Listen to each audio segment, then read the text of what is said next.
Salut les amis, salut les gens et salut les passionnés d'enduit sculpté.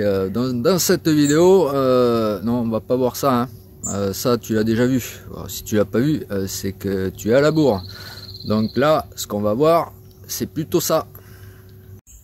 Et boum, voilà, c'est ça qu'on va voir. Et ça, on va l'intituler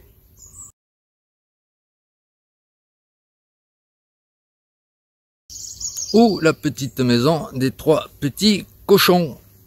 Hein, voilà, ça peut être aussi, quand on fait de l'enduit, on peut faire des enduits à thème. Donc voilà, je vous montre ça. Alors, déjà cette vidéo, hein, elle va être ludique, elle sera tout en images. Je vous montrerai les zones de travail.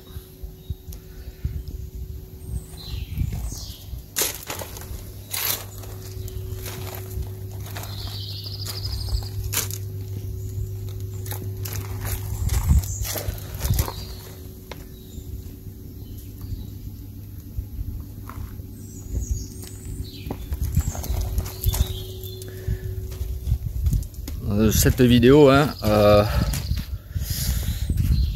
elle est conçue pour les gens aussi qui vont débuter, qui vont commencer à se lancer dans tout ce qui est enduit sculpté. Donc là, bien sûr, ça sera imitation bois et briquettes. Donc, en fait, quand on a un projet dans la tête, on va pas se lancer directement sur son mur, hein. Quand on débute, on va aller s'exercer sur une plaquette par exemple.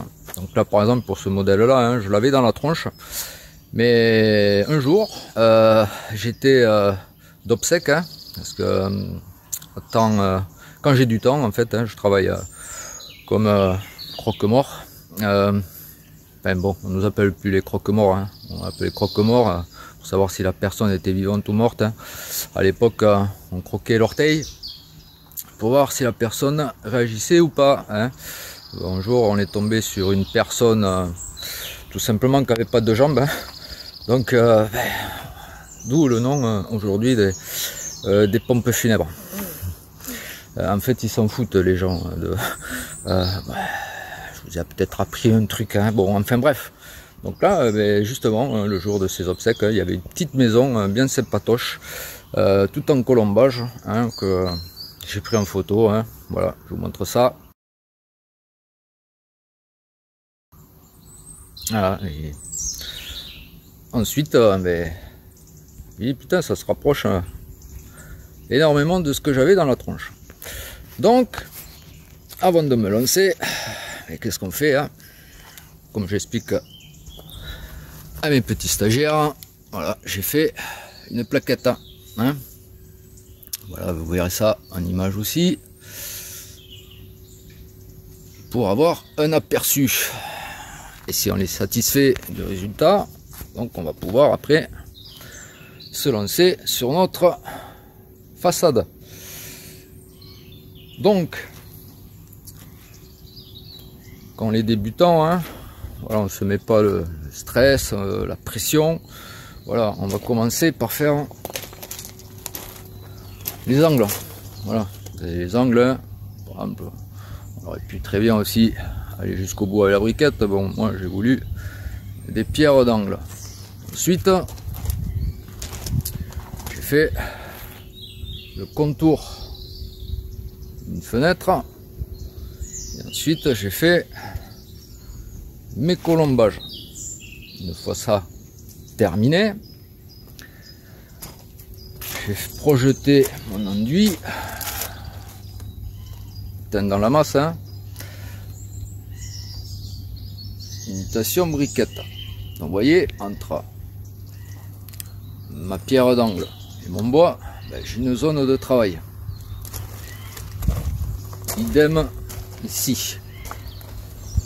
Entre mes colombages, j'ai plusieurs zones de travail.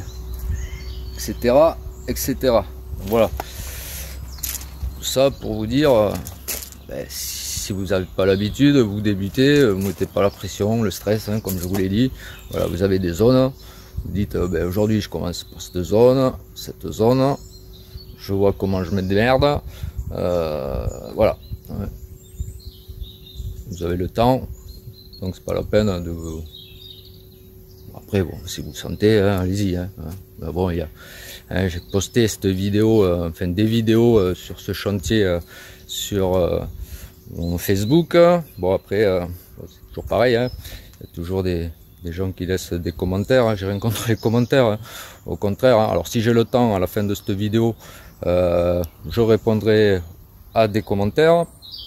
Hein, ou je mettrai ça sur une autre prochaine vidéo pour pas que ça soit trop long et que je vous saoule. Allez, on continue. Donc voilà.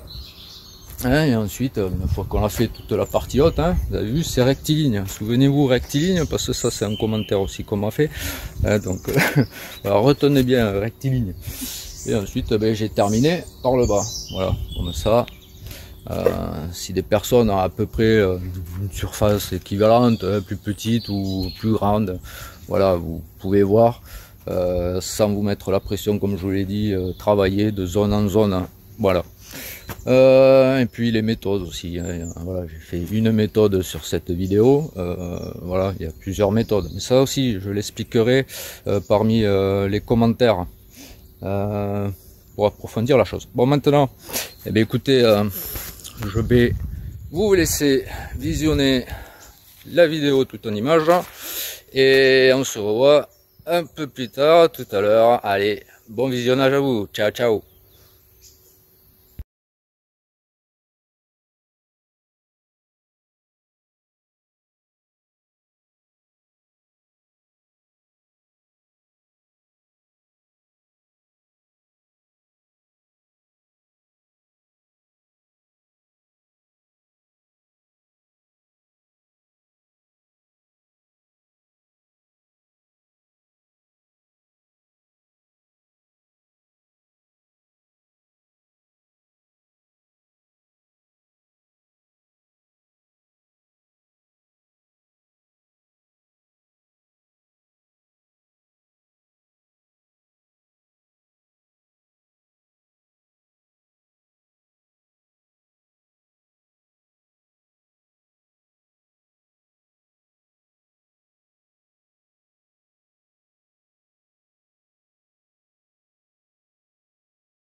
Bon voilà, vous avez vu, hein, donc les différentes évolutions du chantier. Bon allez, on va se le faire répondre aux petits commentaires de personnes que j'ai eu sur Facebook. Alors, le premier commentaire que j'ai eu, c'était la personne a trouvé que c'était trop rectiligne. Trop rectiligne. Ok. Alors là on a fait la briquette, hein, vous avez vu, hein. Donc c'était peut-être et sûrement ce qui était recherché en fait. Hein. Voilà. Voilà, ça c'est fait. Ensuite il y avait oui le bois, il y avait trop de fissures. Ben, en fait on a eu un bon hiver, il y a eu la sécheresse cet été. Ben, je pense que le bois il a travaillé. Voilà, il doit avoir travaillé sûrement. Voilà, bon après ça c'est chacun donne son avis. Moi ça me va, c'est le principal. Un autre, ah ouais, c'était trop chargé. Voilà, trop chargé. Bon, vous avez vu, hein, la photo de la maison que j'avais pris en photo. Quand on voit une maison ou un hôtel en colombage, C'est chargé. Il y a du bois, il y a la briquette ou de la pierre. Bon, ça, les goûts et les couleurs, chacun le voit à sa sauce. Ensuite, qu'est-ce qu'il y avait comme commentaire? Non, bon. Alors là, par contre, on va s'attaquer au commentaire le plus intéressant. Et là,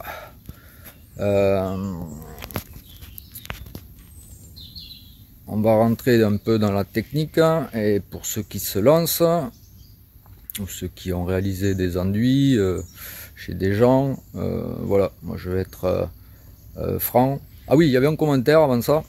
C'était une personne qui me disait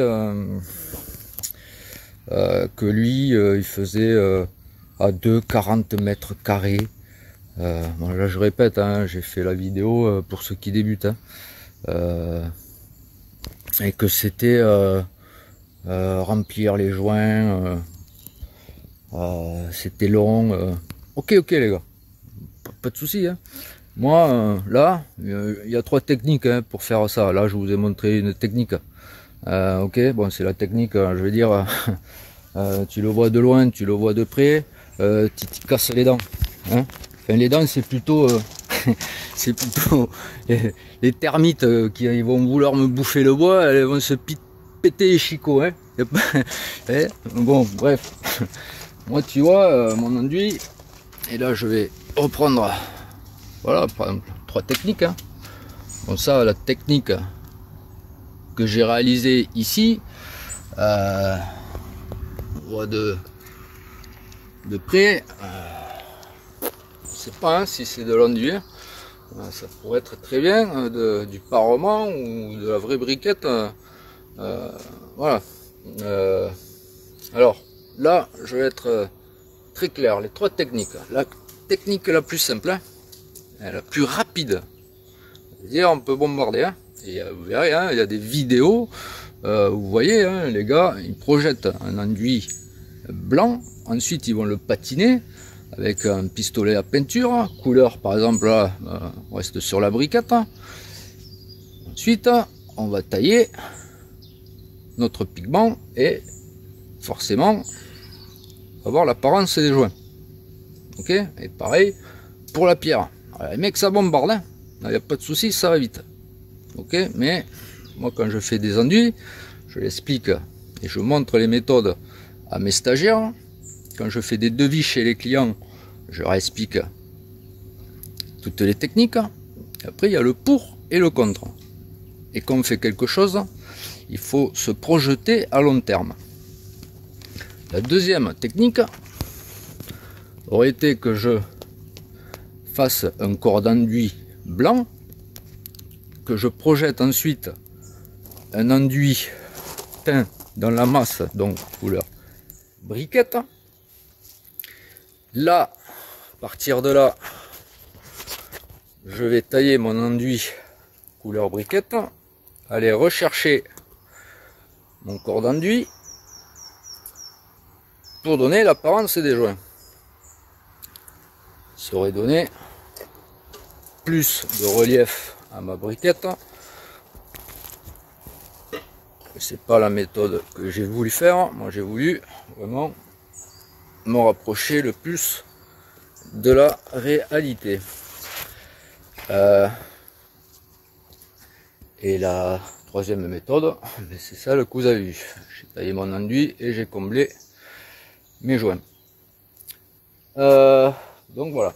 Donc maintenant, le commentaire que j'ai eu, c'est la patine. Voilà. Bon, la patine, il y en a hein, de la patine. Hein. Là, il y a la patine. Hein. Là, il y a la patine. Hein. Voilà. Et moi, faire un enduit tout patiné, alors c'est pas mon truc. Pour la bonne et seule raison, comme je vous l'ai dit, il faut se projeter dans le temps. Moi là, mon enduit, faut pas se leurrer. Hein. Face au nord, les enduits face au ouest, et là vous pourrez constater autour de chez vous, qu'il y a des façades de baraques hein, qui se salissent. C'est normal, hein. Dame Nature, elle reprend toujours ses droits. Hein, là, tu lutteras pas, hein, on le voit. Hein. Nos politicards à la con, les grands de ce monde, soi-disant les grands, ils croyaient maîtriser Dame Nature, mais ils maîtrisent que dalle. Hein. Elle nous en met plein la gueule. Hein, et ça va pas aller en s'arrangeant. Enfin bref, ça c'est notre sujet. Donc je veux dire, mon mur un jour ou l'autre il va se salir. Hein. Donc là, moi je me prends pas la tête. Hein. Mon enduit il est dans la masse. Hein. Je vais prendre un nettoyeur haute pression et là, zac, j'y mettre sur la tronche et mon mur il va revenir comme au premier jour. Par contre, admettons, comme on le voit souvent, hein, ça patine partout, on taille juste les pigments, boum boum boum boum, et là c'est fin 5-5. Par contre, le jour où mon mur, avec la pollution, les intempéries, le lichen va s'y foutre, la mousse va s'y foutre, il va falloir le nettoyer, ben là, il n'y a pas 36 solutions. Hein. Tu vas pas y aller à la brosse à dents, même à la brosse à dents, tes pigments ils vont prendre un shoot. Hein. Et là, ben, je vais prendre mon nettoyeur haute pression, je vais bombarder, mes pigments ils vont prendre une gifle. Hein. Voilà, ça, moi je l'explique à mes stagiaires, je l'explique à mes clients. Après, chacun fait comme il veut. Voilà, ça c'était très important à souligner. D'ailleurs, j'ai fait une vidéo hein, sur ma chaîne, hein, pour peut-être il y en a qui l'ont vu, hein, c'est nettoyage d'un enduit imitation pierre. Hein, j'ai bien laissé pourrir. Mon enduit et puis après ben, je vais nettoyer. Bon, les images parlent d'elles-mêmes. Là bien sûr hein, on parle de mur extérieur, hein. Je parle pas de mur intérieur. Mur intérieur, voilà, on peut le patiner. Il va pas y avoir d'intempéries. Hein. Mis à part vous avez un dégât des eaux ou les petits enfants qui vont aller faire des petits dessins sur votre mur. Bon, voilà, là il n'y aura pas de risque. Mais toujours un risque sur des enduits juste patinés, hein, même à l'intérieur. Vous allez déménager un meuble, vous allez foutre un pet sur votre mur, mais là où ça va taper, les pigments ils vont sauter. Donc de suite, hein, si votre enduit à la base il est blanc, ben, on va voir une trace blanche hein, apparaître. Hein. Ça c'est clair, net et précis. Par contre, s'il est dans la masse, même si vous mettez un pet sur votre mur, hein, si c'est par exemple de la pierre, hein, s'il est dans la masse, hein, ben je veux dire ça va faire peut-être un accro, un petit éclat, une rayure, ben en fait s'il faut ça va lui filer du cachet à la pierre. Voilà, on verra rien quoi. Ça aussi, il faut y penser. Hein, c'est les gens qui débutent là-dedans, ils y pensent peut-être pas.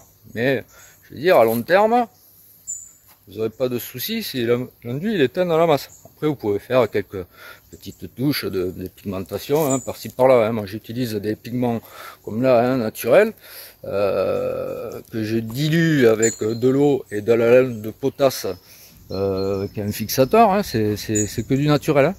Et par contre je le pulvérise sur enduit frais pour que mes pigments pénètrent bien dans l'enduit.